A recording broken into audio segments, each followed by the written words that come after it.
রাজনৈতিক মতবাদের কোরআন যে রাজনৈতিক মতবাদ মানুষের সামনে উপস্থাপন করেছে, ইসলামের যে রাজনৈতিক দর্শন পৃথিবীর মানব রচিত সকল মতবাদের চেয়ে ইসলামের রাজনৈতিক মতাদর্শের ভিন্নতা মৌলিকভাবে এই জায়গাটায়। গণতন্ত্র তো বলে গভর্নমেন্ট অফ দ্য পিপল, ক্ষমতার মালিক হলো জনগণ আর সরকার হলো জনগণের পক্ষ থেকে প্রতিনিধিত্বকারী প্রতিষ্ঠান। ইসলাম এখানে গণতন্ত্র সহ সকল মানব রচিত রাজনৈতিক মতবাদের সাথে ভিন্ন মত পোষণ করে আল্লাহর কোরআন বলে যে পৃথিবীর মালিক হলেন একমাত্র আল্লাহ। সুতরাং যারা রাষ্ট্র এবং সরকার পরিচালনা করবে তারা হবে আল্লাহর প্রতিনিধি। এটা হলো তাদের সর্বপ্রথম পরিচয়।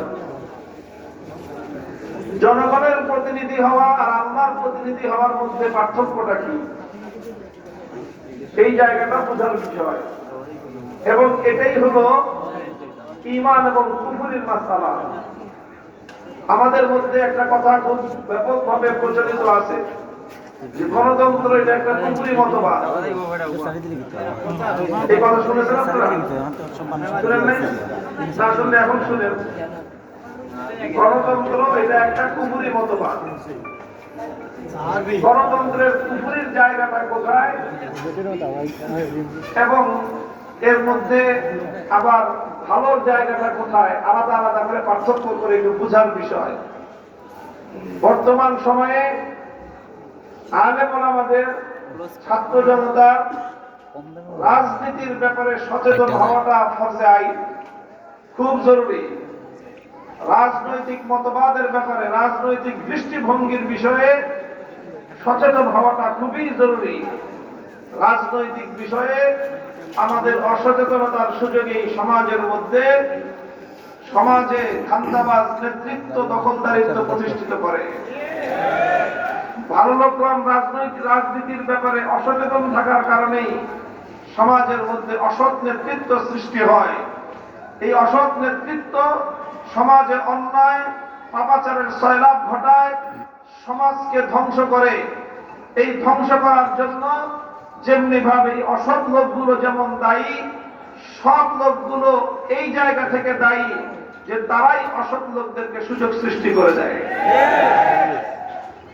আমরা জুলাই বিপ্লবের পরবর্তী বাংলাদেশে বসে এই কথা আমি বাংলার যুব সমাজকে, সচেতন সমাজকে খুব ভালোভাবে তাদের কানে আঙ্গুল দিয়ে, চোখে আঙ্গুল দিয়ে দেখিয়ে দিতে চাই। জুলাই বিপ্লবের মাধ্যমে এক নতুন প্রজন্মের উত্থান ঘটেছে যারা রাজনীতি সচেতন। আমি সেই রাজনীতি সচেতন প্রতিটি তরুণ প্রজন্মের কাছে বার্তা পৌঁছে দিতে চাই যে রাজনীতি সচেতন হওয়ার জন্য সর্বপ্রথম রাজনীতি সম্পর্কে জ্ঞান এবং এলেম অর্জন করা দরকার। এই ক্ষেত্রে ইসলামের বক্তব্য কি, ইসলামের দর্শন কি, ইসলামের আকীদা এবং বিশ্বাস কি, সেটাও ভালো করে জেনে নিয়ে তারপরে কে কিভাবে রাজনীতি করবে সেটা যার যার ব্যক্তিগত পছন্দের বিষয় হতে পারে, কিন্তু অন্তত জানাটা সবার জন্য জরুরি। আমি বলতেছিলাম যে আমরা গণতান্ত্রিক যে রাজনৈতিক ব্যবস্থা তার গুরুত্বপূর্ণ কয়েকটা মৌলিক বৈশিষ্ট্যের কথা আমরা জানি। একটা পপুলার গণতন্ত্রের সংজ্ঞা পরিচিত আছে যে government of the people, by the people, for the people. এখানে ইসলাম শুধুমাত্র গণতন্ত্রের শেষ যে অংশটা আছে সেটাকে স্বীকার করে, গভর্নমেন্ট ফর দ্য পিপল। সরকার জনগণের কল্যাণে কাজ করবে। গণতন্ত্র এই কথা বলে সরকার জনগণের কল্যাণে কাজ করবে। ইসলামও এই কথা বলে যে সরকার জনগণের কল্যাণের জন্য কাজ করবে। দ্বিতীয় কথা, বাই দ্য পিপল। গণতন্ত্র বলে যে সাধারণ মানুষ, সর্বসাধারণের দ্বারা সরকার নির্বাচিত হবে। এটার সাথে ইসলাম আংশিক ভিন্ন মত পোষণ করে। ইসলাম বলে সর্বসাধারণ গড়ে, শিক্ষিত অশিক্ষিত, চোর ডাকাত, মূর্খ নীতিবান, মিথ্যাবাদী সত্যবাদী, গড়ে সকল মানুষ সরকার নির্বাচনের ক্ষেত্রে ভূমিকা রাখতে পারে না। চোরেরা যদি সরকার গঠনে ভূমিকা রাখে, চোর তার মতো আরেকটা চোরকেই সমর্থন করবে, সন্ত্রাসী তার মতো আরেকটা সন্ত্রাসীকেই চয়েস করবে।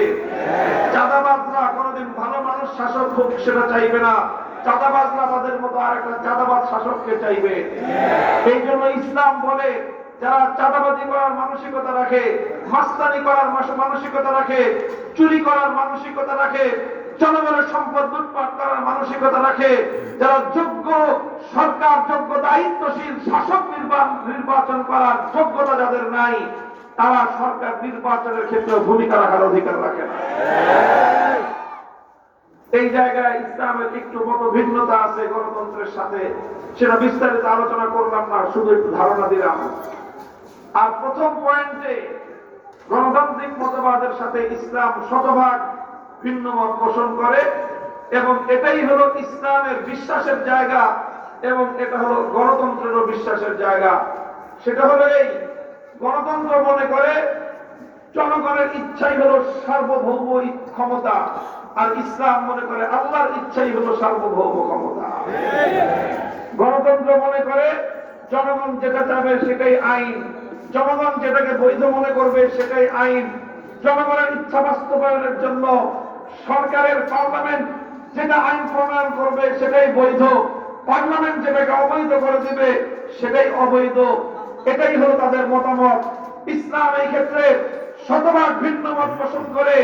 ইসলাম দ্ব্যর্থহীন ভাষায় তার আপন মতবাদ দুনিয়াবাসীর সামনে উন্মুক্ত করে দিয়েছে।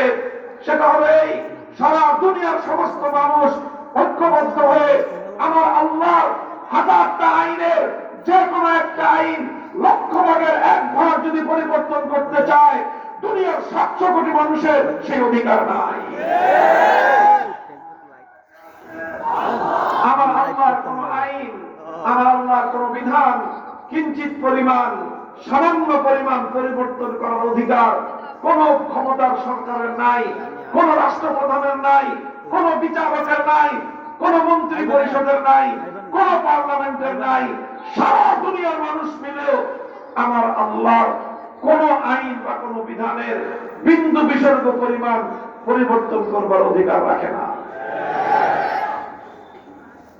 কাজেই এটা হলো ইসলামের যে কালিমা আছে, ইসলামের যে কালিমায়ে তাওহীদ, ইসলামের যে কালিমায়ে শাহাদাত, লা ইলাহা ইল্লাল্লাহ, আশহাদু আন লা ইলাহা ইল্লাল্লাহ, এই লা ইলাহা ইল্লাল্লাহর বিশ্বাসের মধ্যেই ইসলামের রাজনৈতিক দর্শন নিহিত আছে।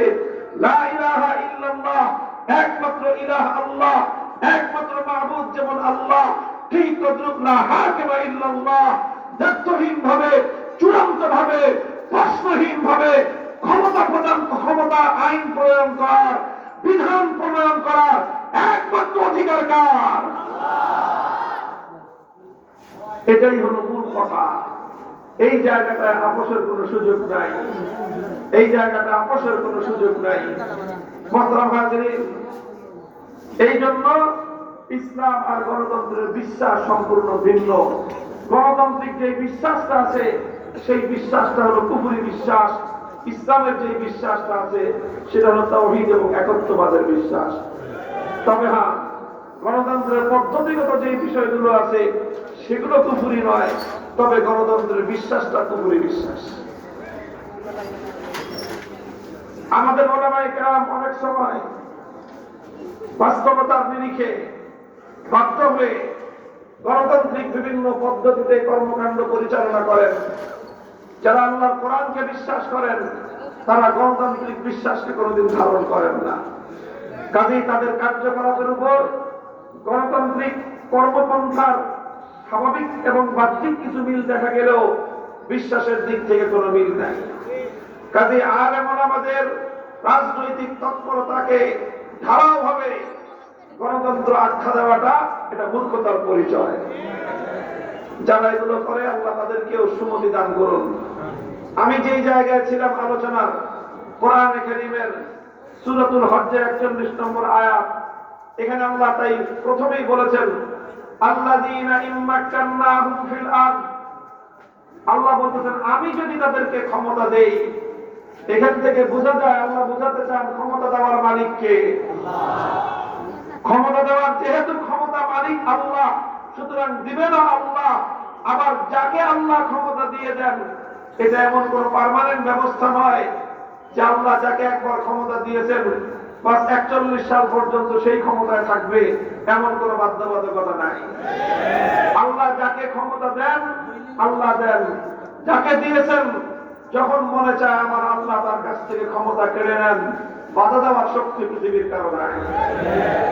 এই জন্য আমার আল্লাহ কোরআনের মধ্যে পরিষ্কার বলে দিয়েছেন, কুলিল্লাহুম্মা মালিকাল মুলকি তুতিল মুলকা মান তাশা ওয়া তানজিউল মুলকা মিম্মান তাশা ওয়া তুইজ্জু মান তাশা ওয়া তুযিল্লু মান তাশা বিয়াদিকাল খায়র ইন্নাকা আলা কুল্লি শাইইন কাদির। হে নবী আপনি বলে দিন, হে আল্লাহ আপনি মালিকুল মুলক, রাজত্বের মালিক একমাত্র আপনি আল্লাহ। তুতিল মুলকা মান তাশা, যাকে ইচ্ছা আপনি রাজত্ব দান করেন। ওয়া তানজিউল মুলকা মিম্মান তাশা, আবার যার কাছ থেকে ইচ্ছা আপনি রাজত্ব কেড়ে নেন। আপনি যখন রাজত্ব কেড়ে নেন, বাধা দেওয়ার শক্তি পৃথিবীর কারো নাই। অনেক মানুষ ক্ষমতা পেয়ে মনে করে, দম্ভ এবং অহংকার শুরু করে দেয়, মনে করে আমার কাছ থেকে ক্ষমতা কেড়ে নেওয়ার কোন শক্তি পৃথিবীতে নাই। অনেকে আবার দম্ভ করে এই কথা উচ্চারণ করে দেয়। আমার আল্লাহ পাক রব্বুল আলামিন যুগে যুগে সেই সকল দাম্ভিকদের কাছ থেকে, অহংকারী ক্ষমতাবানদের কাছ থেকে ক্ষমতা কেড়ে নিয়ে আল্লাহ যুগে যুগে এই সকল দৃষ্টান্ত পৃথিবীর মানুষের সামনে স্থাপন করে দেন, যেন পৃথিবীর কোন মানুষ ক্ষমতা পেয়ে অহংকারী আর দাম্ভিক হয়ে এই কথা মনে না করে যে আমার কাছ থেকে ক্ষমতা কেড়ে নেওয়ার কোন শক্তি নাই। এই জন্য আল্লাহ পাক মাঝে মাঝে এই সকল ঘটনাগুলো ঘটিয়ে দুনিয়ার মানুষের জন্য দৃষ্টান্ত হিসেবে আল্লাহ স্থাপন করে রাখেন। আমাদের বর্তমান প্রজন্মের মানুষের সৌভাগ্য, আমাদের সৌভাগ্য যে আল্লাহ পাক রব্বুল আলামিন এই বাংলার মাটিতে আমাদের জন্য সেই রকম এক অনন্য ইতিহাসের সাক্ষী হওয়ার তৌফিক দান করেছেন। এটা আমাদের বর্তমান প্রজন্মের জন্য সৌভাগ্য। এই জন্য আল্লাহ শুকরিয়া আদায় করা দরকার। আলহামদুলিল্লাহ, আল্লাহ যে আমাদেরকে 2024-এর জুলাই আগস্ট মাস দেখিয়েছেন, এটা আল্লাহর একটা খাস কুদরত। যুগে যুগে এরকম বহু মানুষ ক্ষমতা পাওয়ার পর ক্ষমতার বলয়কে মজবুত করেছে, ক্ষমতার সিংহাসনকে মজবুত করার জন্য চারিদিক দিয়ে দুর্ভেদ্য প্রাচীর তৈরি করেছে, দুর্ভেদ্য দুর্গ তৈরি করেছে, দলকে সাজিয়েছে, প্রশাসনকে সাজিয়েছে, বাহিনীগুলোকে দলীয়করণ করেছে, ভিতরের শক্তির সঙ্গে বাইরের শক্তি যুক্ত করে দাম্ভিকতার সঙ্গে ঘোষণা করেছে আমার কাছ থেকে ক্ষমতা নেওয়ার মতো কেউ নাই। আমার আল্লাহ পাক রব্বুল ইজ্জত তাদের পতন ঘটিয়ে দিয়ে বড় কোন শক্তির কাছে নয়, ক্ষুদ্র ক্ষুদ্র সাধারণ ছাত্র জনতার মাধ্যমে তাদের পতন ঘটিয়ে দিয়ে বিশ্ব ইতিহাসে ক্ষমতাধর দাম্ভিক এবং অহংকারদের চূড়ান্ত পতনের নজির কায়েম করেছেন আমার আল্লাহ।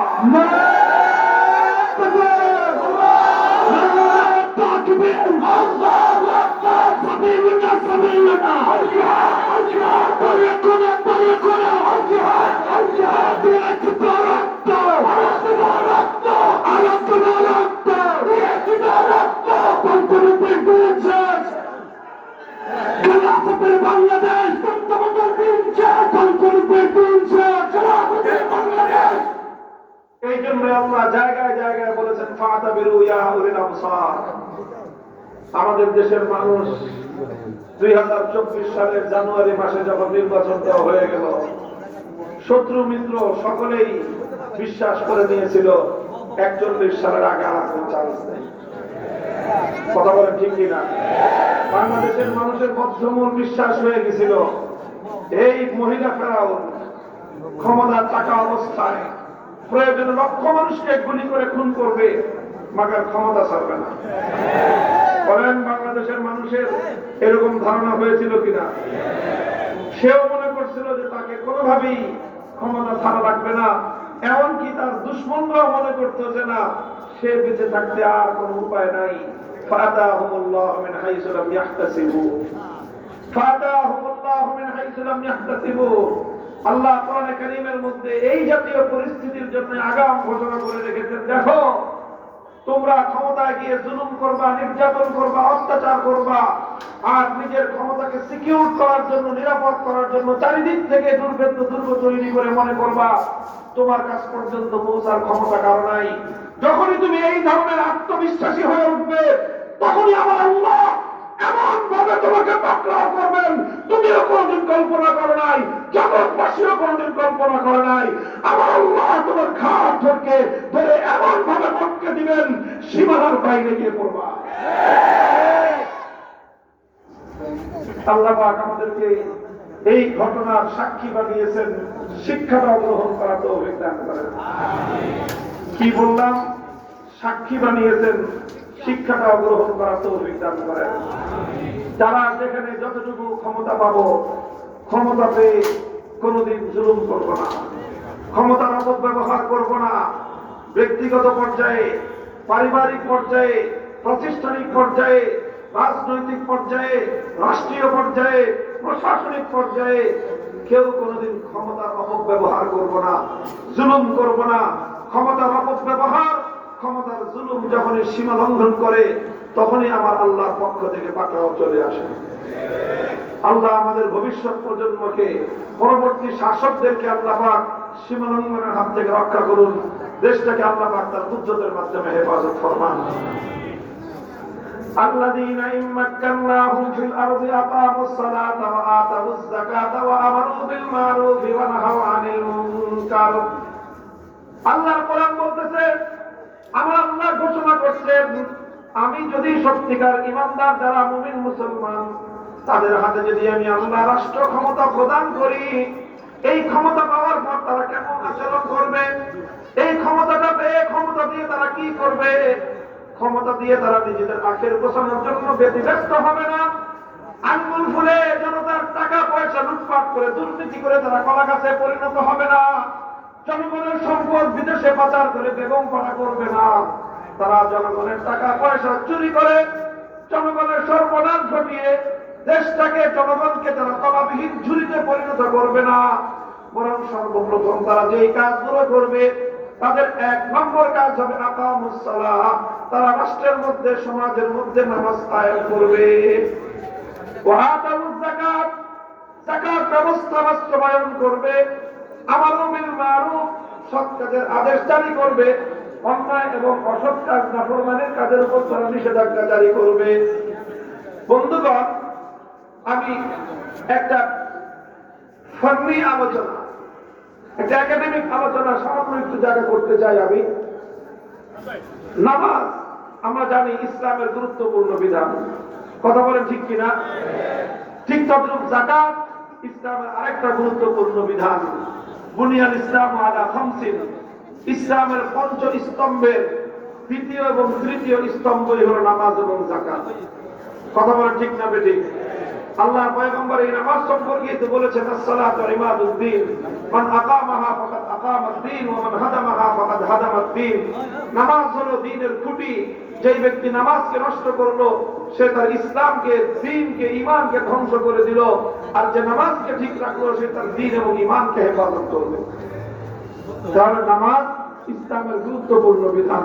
কথা বলে ঠিক না বেঠিক? তা আল্লাহ বলতেছেন যে আমি যদি ঈমানদারদেরকে রাষ্ট্র ক্ষমতা প্রদান করি, রাষ্ট্র ক্ষমতায় গিয়ে সর্বপ্রথম তারা নামাজ কায়েম করবে, তারপরে তারা যাকাত ব্যবস্থা বাস্তবায়ন করবে। 3 নম্বর আর 4 নম্বরটার আলোচনা পরেই করলাম। আগে এই 2টার কথা আমি বলতে চাই, জিজ্ঞাসা করতে চাই আপনাদেরকে, নামাজ এবং যাকাত এই দুটো ইসলামের অপরিহার্য গুরুত্বপূর্ণ বিধান কি বিধান না? তাহলে এগুলো ধর্মের বিধান, ইসলামের বিধান, কথা ঠিক?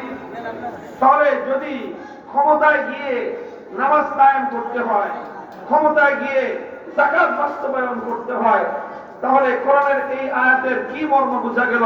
যে ক্ষমতার সাথে নামাজের কোনো সম্পর্ক আছে না নাই? রাষ্ট্র ক্ষমতার সাথে যাকাতের সম্পর্ক আছে না নাই? রাষ্ট্র ক্ষমতার সাথে নামাজের সম্পর্ক আছে, রাষ্ট্র ক্ষমতার সাথে যাকাতের সম্পর্ক আছে।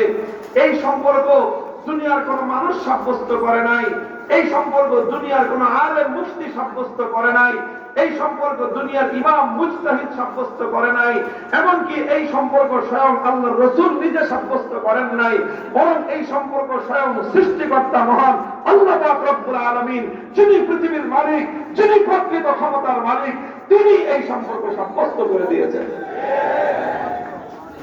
সুতরাং এখন কেউ যদি বলে যে রাষ্ট্রের সাথে ধর্মের সম্পর্ক নাই, এখন কেউ যদি বলে রাষ্ট্রের সাথে রাজনীতির সাথে ধর্মের সম্পর্ক নাই, তাহলে এই কথাটা সরাসরি আল্লাহর কোরআনের বিরুদ্ধে, কোরআনের সাথে সাংঘর্ষিক হলো কি হলো না। এই জন্য আমি দ্বিতীয় আরেকটা কথা বলে থাকি, সেটা হলো একটা রাজনৈতিক মতবাদ আছে, আমরা জানি সেই রাজনৈতিক মতবাদটার নাম হলো সেকুলারিজম। কি নাম? ধর্মনিরপেক্ষতা। ধর্মনিরপেক্ষতার কি মর্মটা কি? ধর্মনিরপেক্ষতার যে সারমর্ম, এই মতবাদের যে ব্যাখ্যা, সেটা তারাই দিয়ে থাকে।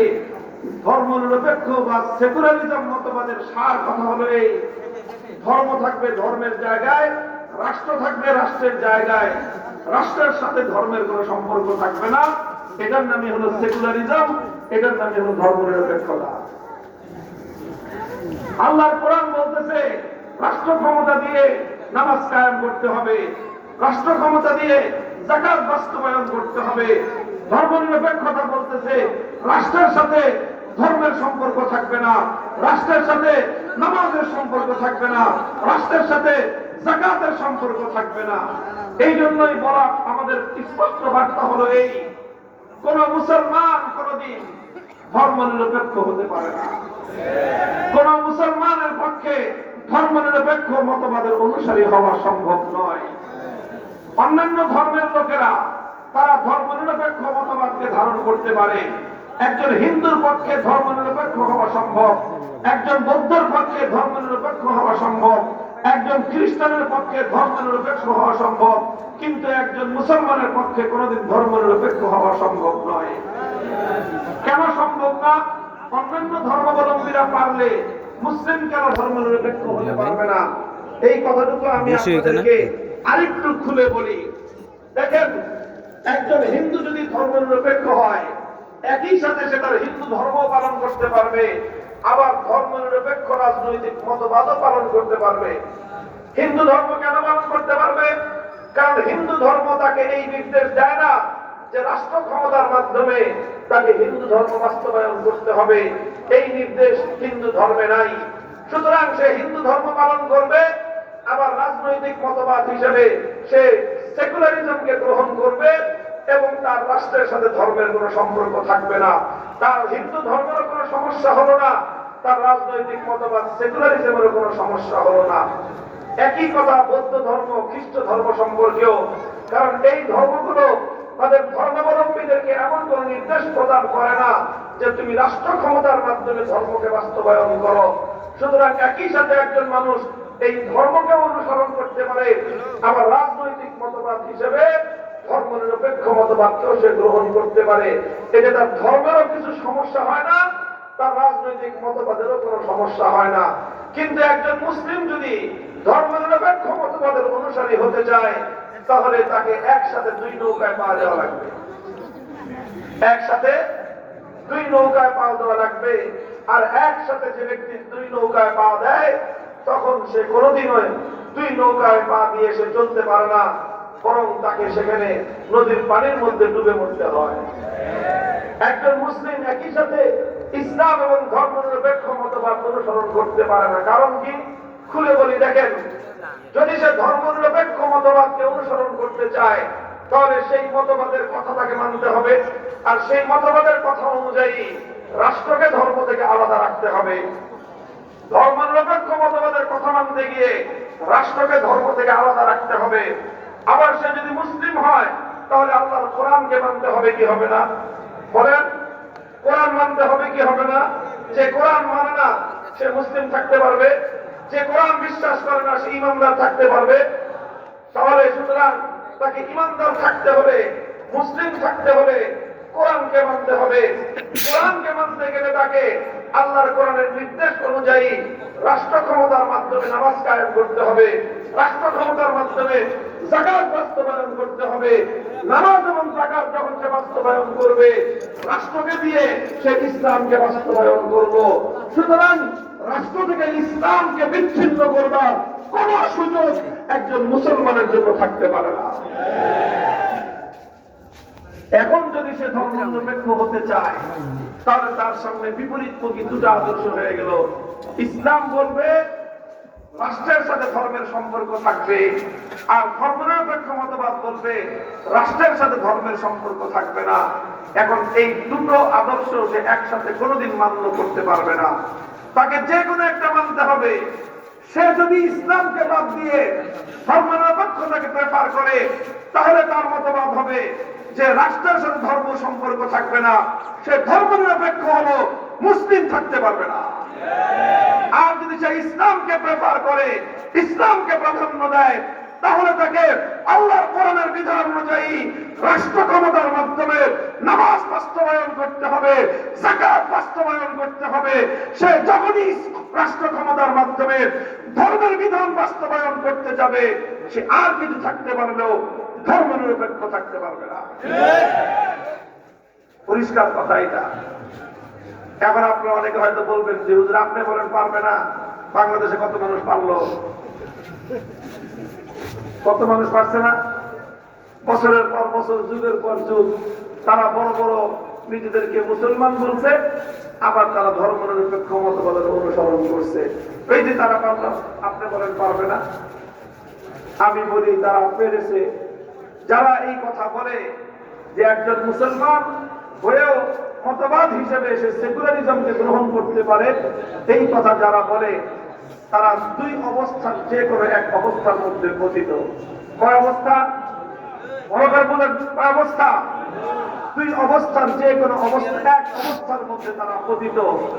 হয় তারা এটা বুঝে শুনে বলে, বুঝে শুনে করে, এটা তারা বুঝে শুনে করে, ধর্মনিরপেক্ষ মতবাদটাকে তারা জেনে বুঝে গ্রহণ করেছে। আর না হয় না জেনে না বুঝে ধর্মনিরপেক্ষ মতবাদ গ্রহণ করেছে। দুই অবস্থার যে কোনো এক অবস্থা হবে। যদি কেউ বলে হ্যাঁ আমি ধর্মনিরপেক্ষ মতবাদ বুঝে শুনে গ্রহণ করলাম, যেই মুসলমান আল্লাহর কোরআনের বিরুদ্ধে জেনে বুঝে অবস্থান গ্রহণ করবে, তার সম্পর্কে কথা বলতে কোন সংশয় নাই, কোন সন্দেহ নাই, কোন দ্বিধা নাই। যে আল্লাহর কোরআন বিরোধী মতবাদ জেনে বুঝে গ্রহণ করবে, স্পষ্ট বেঈমান এবং কাফের।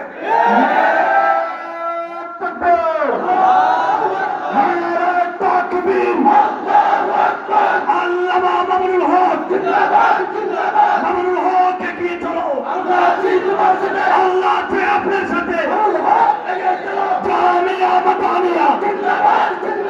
প্রিন্সিপালের হাতিয়ার, ছাত্রালের হাতিয়ার,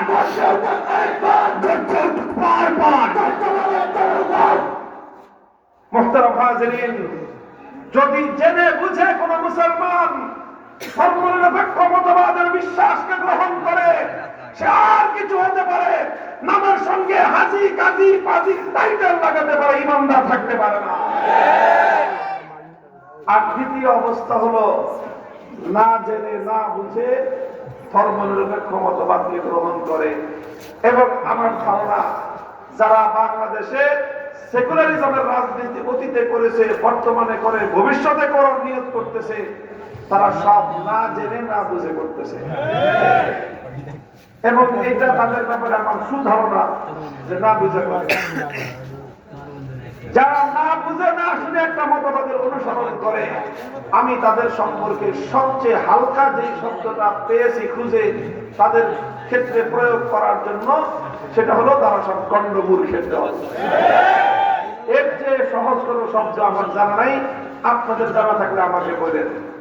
যে বেটা একটা রাজনৈতিক মতবাদ তুমি গ্রহণ করলা না জেনে না বুঝে, না জেনে না বুঝে একটা মতবাদ গ্রহণ করলা, সেই মতবাদের জন্য সংগ্রাম করলাম, সেই মতবাদের জন্য লড়াই করলাম, সেই মতবাদের জন্য জীবন বাজি লাগাইলাম, সেই মতবাদের জন্য জীবনের সম্পদ খরচ করলাম, সেই মতবাদের পিছনে জীবনের মূল্যবান সময় নষ্ট করলাম।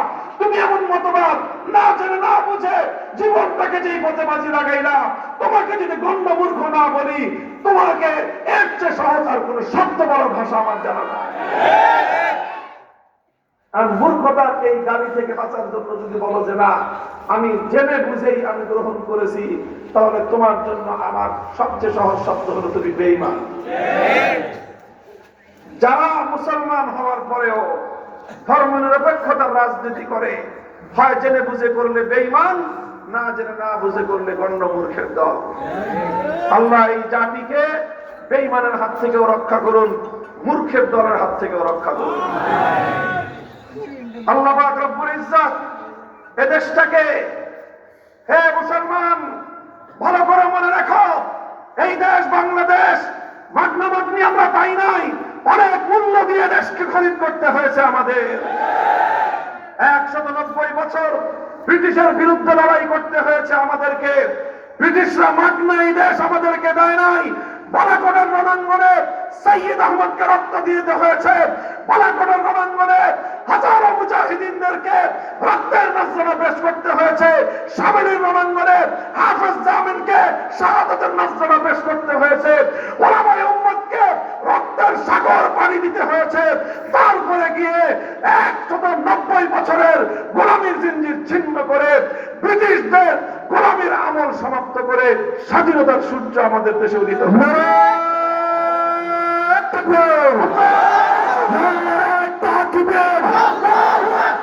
ভারতীয় আগ্রাসন রুখে দাও জনগণ, রুখে দাও জনগণ। ভারতীয় আগ্রাসন, ভারতের দালালেরা দিল্লি না ঢাকা, দিল্লি না ঢাকা। তোমার দেশ আমার দেশ, বাংলাদেশ বাংলাদেশ, বাংলাদেশ বাংলাদেশ, তোমার দেশ আমার দেশ। প্রিন্সিপালের হাতিয়ার বারবার জামিয়া মাদানিয়া জিন্দাবাদ জিন্দাবাদ জিন্দাবাদ জিন্দাবাদ। জামিয়া মাদানিয়া আমির মসজিদ সাকিয়ে চলো, আমরা আছি আপনার সাথে, আল্লাহ আছে আপনার সাথে। মুহতারাম হাজিরিন, একটা আধিপত্যবাদ গেল, ব্রিটিশের বিরুদ্ধে লড়াই। এক আধিপত্যবাদকে পরাজিত করে বাংলাদেশ অর্জিত হয় নাই। দ্বিতীয় আধিপত্যবাদ ছিল হিন্দুত্ববাদের বিরুদ্ধে লড়াই করতে হয়েছে আমাদের পূর্বসূরীদেরকে। আপনারা সিলেটের মানুষ সবচেয়ে ভালো জানেন, তাই সেই ইতিহাস দীর্ঘ রক্তক্ষরণের ইতিহাস। এই দেশ ছিনিয়ে নিয়েছিল 1757 সালে ইংরেজরা। কাদের কাছ থেকে নিয়েছিল? মুসলমান শাসকদের কাছ থেকে। কথা বলেন। 1757 সালে ইস্ট ইন্ডিয়া কোম্পানির মাধ্যমে এই ভারতবর্ষের উপর ইংরেজদের ক্ষমতার মস্তক যখন পোক্ত হলো, পাকাপোক্ত হলো, তার আগ পর্যন্ত এই দেশ প্রায় 700 বছর শাসন করেছিল মুসলমানেরা। মুসলমানদের পতন ঘটিয়ে মুসলমানদের কাছ থেকে ক্ষমতার মস্তক কেড়ে নিয়েই ইংরেজরা এদেশে ক্ষমতাসীন হয়েছিল। তাই তাদের আশঙ্কা ছিল যে আবার মুসলমানরা তাদের হারানো ক্ষমতা ফিরে পাওয়ার জন্য সংগ্রাম করতে পারে।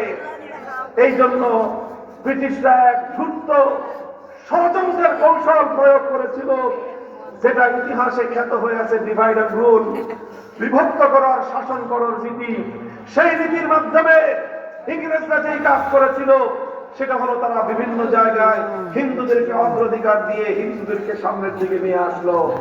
বিভিন্ন দেশে দেশে গোটা ভারতবর্ষ জুড়ে, এমনকি আমার এই বাংলা জুড়ে বিভিন্ন জায়গায় জমিদারি হিন্দুদেরকে দিয়েছিল, আর মুসলমানদেরকে হিন্দু জমিদারদের অধীনস্থ করে দিয়ে গোটা ভারতবর্ষ জুড়ে মুসলমানদের উপর হিন্দু জালেম এবং অত্যাচারীদের জুলুমের দুয়ার উন্মুক্ত করে দিয়েছিল ব্রিটিশরা। আর সেই ব্রিটিশদের সহযোগিতায় দাদা বাবুরা, ব্রিটিশদের সহযোগিতায় জুলুমবাজ জমিদার শ্রেণী বছরের পর বছর, যুগের পর যুগ মুসলমানদের উপর নির্মম নির্যাতন চালিয়েছে। ইতিহাস আপনারা লম্বা করে পড়ে নেবেন। শুধু এতটুকু আপনাদেরকে দৃষ্টান্ত শোনাই, নারকেলবাড়িয়ার শহীদ তিতুমিরের নাম আপনারা শুনেছেন। নেসার আলী তিতুমির রহমতুল্লাহ আলাইহি, তার বাসের কিল্লার গল্প শুনেছেন। তিনি লাঠিয়াল বাহিনী গড়ে তুলেছিলেন, ইতিহাসটা আপনারা সকলেই জানেন। কেন গড়ে তুলেছিলেন রাশিয়ার বাহিনী? কিসের বিরুদ্ধে শুরু হয়েছিল তিতুমিরের সংগ্রাম? তিতুমিরের সংগ্রাম শুরু হয়েছিল একটা নিবর্তনমূলক, একটা জুলুমবাজি নীতির বিরুদ্ধে। হিন্দু জমিদাররা মুসলমানদের উপর আইন জারি করেছিল নারকেল বাড়িয়ায়, দাড়ি রাখতে হলে ট্যাক্স দিতে হবে, দাড়ি রাখতে হলে ট্যাক্স দিতে হবে। এই ধরনের চরম অপমানকর, লাঞ্ছনাকর নানা ধরনের বৈষম্যমূলক বিধান হিন্দু জমিদারদের মাধ্যমে ইংরেজ বেনিয়ারা মুসলমানদের উপর চাপিয়ে দিত। মুসলমানদেরকে অপমান করত, লাঞ্ছিত করত, জুলুম করত, দাবায় রাখত, যেন আর কোনদিন মুসলমানরা মাথা চাড়া দিয়ে তাদের হারানো রাজত্ব ফিরে পাওয়ার চেষ্টা না করে। তাই 19 শতকের গোড়ার দিকে বাংলার মুসলিম নেতৃবৃন্দ ইংরেজদের বিরুদ্ধে রুখে দাঁড়াবার আগেই হিন্দু জমিদারদের বিরুদ্ধে, কলকাতার দাদাবাবুদের বিরুদ্ধে সংগ্রাম শুরু করেছিল। বিশাল বঙ্গ এলাকাকে বিভক্ত করে পূর্ব বাংলার জন্য আলাদা প্রাদেশিক সরকার গঠন করার দাবিতে, আলাদা প্রদেশ গঠন করবার জন্য মুসলমানরা লড়াই করেছিল। এবং মুসলমানদের দাবির মুখে এই বঙ্গ ভাগ হয়ে পূর্ববঙ্গে আলাদা একটা প্রদেশ গড়ে উঠেছিল। কিন্তু 1 বছর টিকতে পারে নাই। রবীন্দ্রনাথ ঠাকুরদের নেতৃত্বে সাম্প্রদায়িক দাঙ্গার মাধ্যমে সহিংস আন্দোলন গড়ে তুলে, জঙ্গিবাদী আন্দোলন গড়ে তুলে এই পূর্ববঙ্গের মুসলমানদের উত্থান হওয়ার, উন্নতি হওয়ার সেই দুয়ার তারা বন্ধ করে দিয়েছিল। ইতিহাস আপনারা জানেন, ঢাকা বিশ্ববিদ্যালয় যখন প্রতিষ্ঠা হয় তখন তাচ্ছিল্য করে রবীন্দ্রনাথ বলেছিল ঢাকা বিশ্ববিদ্যালয়ে মুসলমানের বাচ্চারা পড়বে, অর্থদের ক্রেচ্ছের বাচ্চারা আবার কিসের পড়াশোনা, এই সমস্ত কথাবার্তা বলেছিল ঢাকা বিশ্ববিদ্যালয়ের ব্যাপারে। আর ঢাকা বিশ্ববিদ্যালয় গড়ে উঠেছিল নবাব স্যার সলিমুল্লাহ দেওয়া ব্যক্তিগত সম্পত্তির উপর। আর দুঃখ লাগে সেই ঢাকা বিশ্ববিদ্যালয় নিজের বাবার নাম নেয় না, রবীন্দ্রনাথের গান গায়। এটা হচ্ছে বড় গাদ্দারি আর বিশ্বাসঘাতকতা হতে পারে না। নবাব স্যার সলিমুল্লাহর নাম নিতে তোমাদের লজ্জা লাগে? সলিমুল্লাহ মুসলিম হল থেকে তোমরা মুসলিম নাম কেটে দাও, তোমার বাবার জায়গায় সলিমুল্লাহ হল হয়েছে। নবাব স্যার সলিমুল্লাহর ব্যক্তিগত জায়গার উপর ঢাকা বিশ্ববিদ্যালয় প্রতিষ্ঠিত হয়েছে। সেই জায়গায় তার নাম উচ্চারণ করার আজকে লোক খুঁজে পাওয়া যায় না। রবীন্দ্রনাথের নামে গান দেওয়ার লোকের অভাব নাই। এই সমস্ত সুশীলগিরি দিয়ে বাংলাদেশ ভরে গিয়েছে। আজ এক শ্রেণীর যুবক, আজ এক শ্রেণীর বিদ্রোহী যুবক, তারা প্রতিবাদের ভাষা একটু কঠোর মনে হয়, এই সুশীলগিরির বিরুদ্ধে তারা কথা বলে। শরীফ ওসমান হাদি আজ বাংলাদেশের প্রাণ, গোটা বাংলাদেশের আইকন, জুলাই যুদ্ধের অন্যতম প্রতীকী নাম শরীফ ওসমান হাদি। তার বক্তব্য ছিল এই সকল সুশীলগিরির বিরুদ্ধে। তোমরা এই সমস্ত ফাজলামি করবা, এই সকল সুশীলগিরি করবা, বাংলাদেশের ইতিহাসের সঙ্গে গাদ্দারি করবা, আগামী প্রজন্ম সেই গাদ্দারি হতে দেবে না। কি করবে আমার প্রজন্ম সেটা তারা ইতিমধ্যে প্রমাণ রাখতে শুরু করেছে। শরীফ ওসমান হাদি মৃত্যুবরণ করেছে।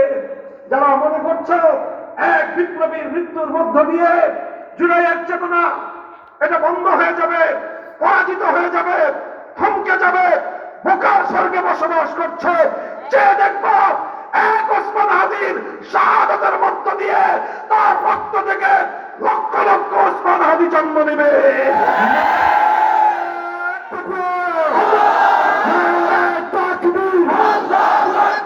আমি তুমি হাদি হব, বিপ্লবের কথা কবো, আমি তুমি হাদি হব, আমরা সবাই হাদি হব।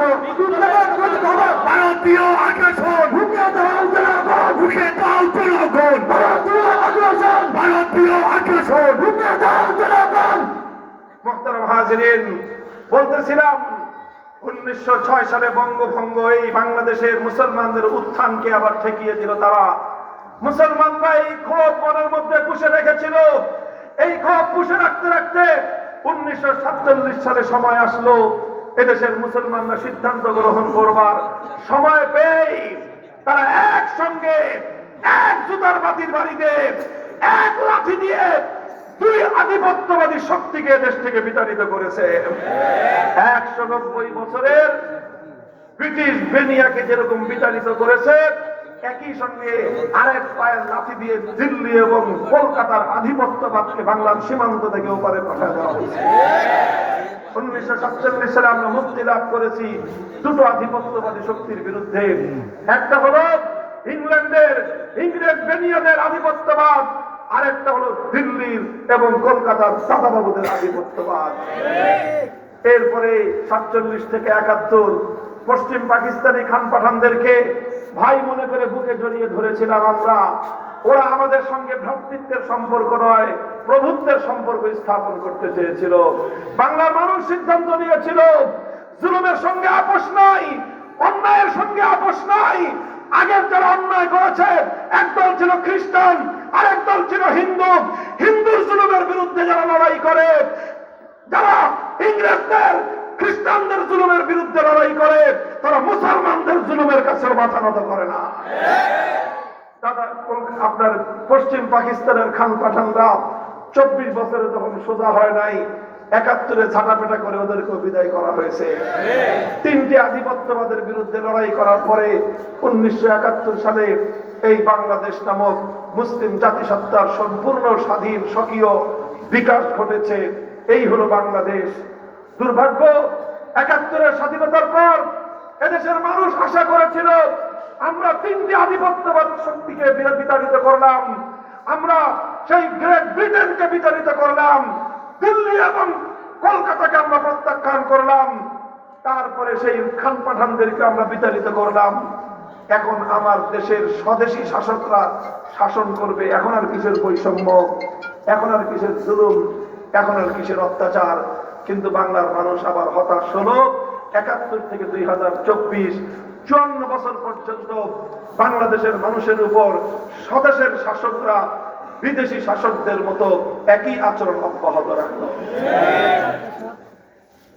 এই 24-এ সর্বশেষ তারা আভ্যন্তরীণ আধিপত্যবাদী শক্তির বিরুদ্ধে লড়াই করেছে। এর নামই হলো 24, এর নামই হলো আজকের নতুন বাংলাদেশ।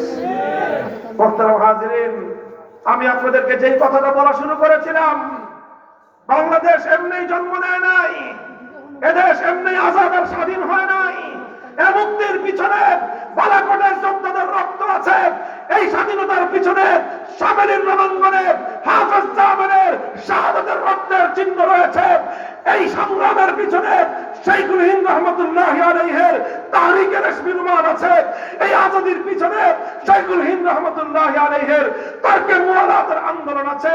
এই আজাদির পিছনে খেলাফত আন্দোলনের ভূমিকা আছে।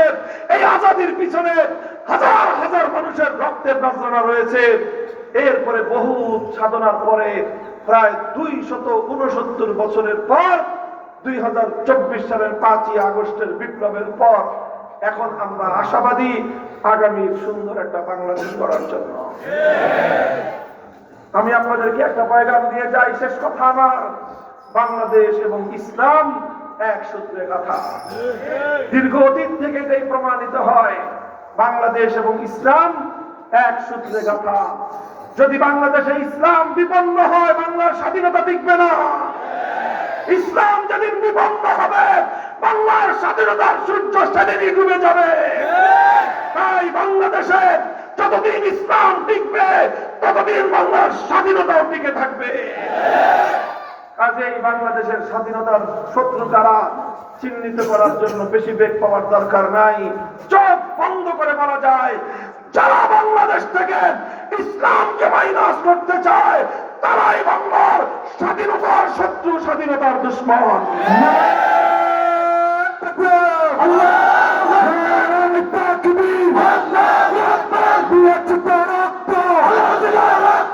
রক্তের বন্যায় ভেসে যাবে অন্যায়, রক্তের বন্যায় আল জিহাদ, আল জিহাদ, সাবির বিনা, সাবির বিনা, তরিকুনা, তরিকুনা, আল জিহাদ, আল জিহাদ, আল জিহাদ, আল জিহাদ, তরিকুনা, তরিকুনা।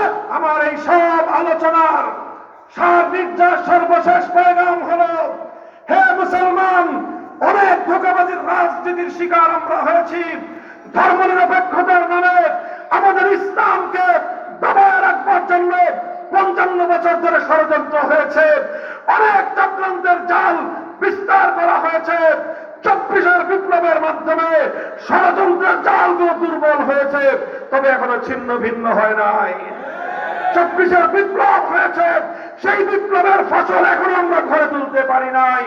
বিপ্লবের ফসল যদি ঘরে তুলতে চাও, এবং আমার সন্তানেরা, স্কুল কলেজ ইউনিভার্সিটির আমার ছাত্র বন্ধুগণ, আমার কৃষক শ্রমিক মজদুর, গার্মেন্টসের শ্রমিক, মিল কলকারখানা, রিক্সাওয়ালা শ্রমিকেরা, আমার মেহনতি মানুষ, ঠেলা গাড়ি চালক, ভ্যান গাড়িওয়ালা, নৌকার মাঝি, কুলি মুঠে মজুর, আসো হাতে হাত রাখো, সব বাংলাদেশ দেখা শেষ। এবার আমরা দেখতে চাই ইসলামের বাংলাদেশ, আল কোরআনের বাংলাদেশ।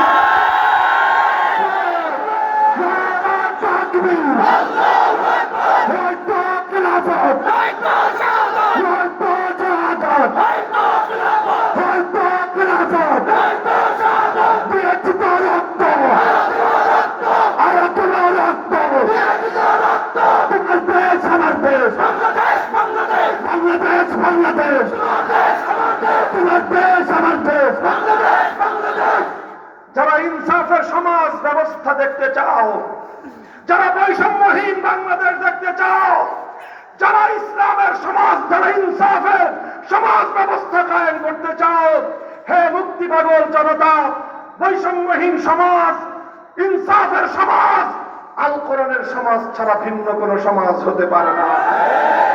তাই আসো আমাদের ভাই, জুলাই যোদ্ধা, ইনসাফের লক্ষ্যে জীবন বাজি রাখা বীর যোদ্ধা, অকুতলয় সৈনিক শরীফ ওসমান হাদিকে আগামীকাল জানাজার মাধ্যমে বিদায় সংবর্ধনা দিয়ে দাফন করা হবে। তার মাটির উপরে থাকা অবস্থায় জুলাই যোদ্ধারা শপথ গ্রহণ করো। আমি তোমাদেরকে বলতে চাই, যদি জুলাই বিপ্লবের ফসল বাংলার মানুষের ঘরে ঘরে দিতে চাও, আর কোন উপায় নাই, একমাত্র উপায় আগামীর সমাজ করতে হবে, খেলাফতের সমাজ। আগামীর বিপ্লব হতে হবে আল কোরআনের সমাজের বিপ্লব।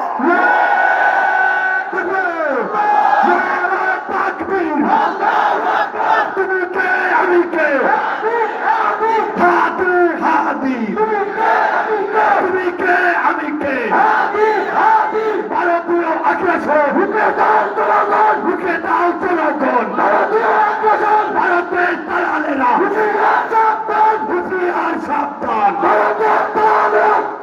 এই জন্য আমরা আরেকটা কথা বলতে ভুলে গেছি, এই যে আমরা জুলাই বিপ্লবের পক্ষে এমনিতেই না, কারণ জুলাই বিপ্লব মানেই হলো ইনসাফের বিপ্লব, জুলাই বিপ্লব মানেই হলো বৈষম্যের বিরুদ্ধে বিপ্লব, জুলাই বিপ্লব মানেই হলো ফ্যাসিবাদী বিরোধী বিপ্লব, জুলাই বিপ্লব মানে হলো স্বৈরতন্ত্রের বিরুদ্ধে বিপ্লব। এই বিপ্লব শুধু একদিনের নয়, বাংলাদেশে যেন আর কোনোদিন স্বৈরতন্ত্র এবং ফ্যাসিবাদ ফিরতে না পারে সেই বিপ্লব। এই জন্য আপনারা জানেন 12ই ফেব্রুয়ারি নির্বাচন হবে। এটা শুধু সংসদ নির্বাচন নয়, সেই সাথে এটা জুলাই সনদ বাস্তবায়নের গণভোটের নির্বাচন। এই জন্য দেশপ্রেমিক জনতা, ইসলামের পক্ষের শক্তি, সকলে মিলে আমরা ঐক্যবদ্ধ এক কথার উপর, যে গণভোটে জুলাই সনদের পক্ষে, যেই জুলাই সনদে 1947কে স্বীকৃতি দেওয়া হয়েছে, 71-এর মুক্তিযুদ্ধের কথা বলা হয়েছে, 2013 সালের শাপলা চত্বরের ইতিহাস আলোচনা করতেও ভুল করে নাই। সেই জুলাই সনদকে হা ভোটের মাধ্যমে বাংলাদেশে চূড়ান্তভাবে আইনি ভিত্তি প্রদান করতে হবে। এটা আপনাদের কাছে আমাদের পয়গাম থাকলো। ইনশাআল্লাহ আমাদের এই দাওয়াত মানুষের ঘরে ঘরে, মা বোনদের কাছে, বন্ধু বান্ধবদের কাছে পৌঁছে দিবেন। ইনশাআল্লাহ আমরা আগামীর বাংলাদেশে আল্লাহর কোরআনের শাসন দেখার জন্য আমরা অপেক্ষমান থাকলাম। আল্লাহ আমাদেরকে তৌফিক দান করুন, কবুল করুন। ওয়া আখিরু দাওয়ানা আলহামদুলিল্লাহি রাব্বিল আলামিন। সুবহানাল্লাহি ওয়া বিহামদিহি, সুবহানাকাল্লাহুম্মা ওয়া বিহামদিক, আশহাদু আন লা ইলাহা ইল্লা আনতা, আস্তাগফিরুকা ওয়া আতুবু ইলাইক। ইয়া হাইয়্যু ইয়া কাইয়্যুম বিরহমাতিকা নাস্তাগীথ, أصلح لنا شأننا كله ولا تكلنا إلى أنفسنا طرفة عين. اللهم إنا نسألك فعل الخيرات وترك المنكرات وحب المساكين، وأن تغفر لنا وترحمنا أجمعين. إله العالمين رب العالمين، আল্লাহ প্রিন্সিপাল আল্লামা হাবিবুর রহমান রহমাতুল্লাহ আলাইহির ইয়াদগার এই জামিয়া মাদানিয়া কে আপনি কবুল ফরমান তালিম তারবিয়ত তামিল